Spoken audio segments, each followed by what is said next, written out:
Sonu mobile repairing and video mixing centre Maa Durga चौक कदमाहा। हमारे यहाँ शादी विवाह का वीडियो उचित मूल्य बनाया जाता है। Proper mister Sonu Kumar Sahni. Mobile number 9693828938।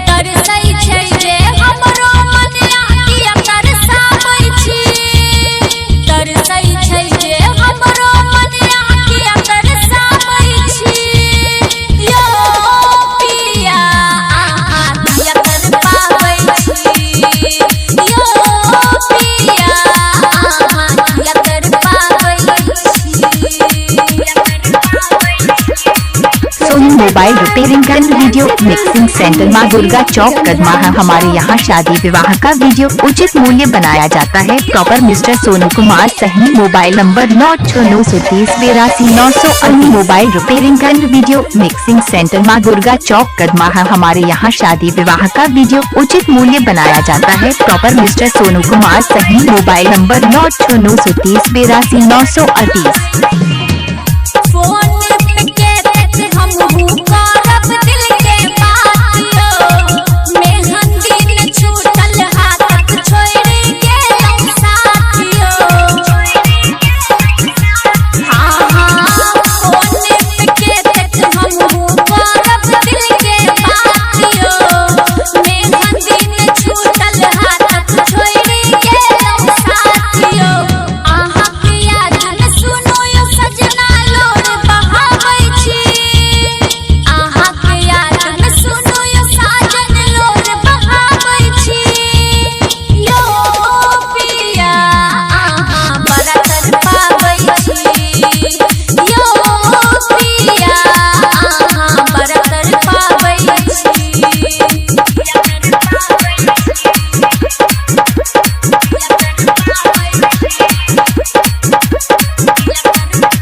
Mobile repairing and video mixing centre Maa Durga चौक कदमाहा। हमारे यहाँ शादी विवाह का वीडियो उचित मूल्य बनाया जाता है। Proper mister Sonu Kumar Sahni. Mobile number 9693828938।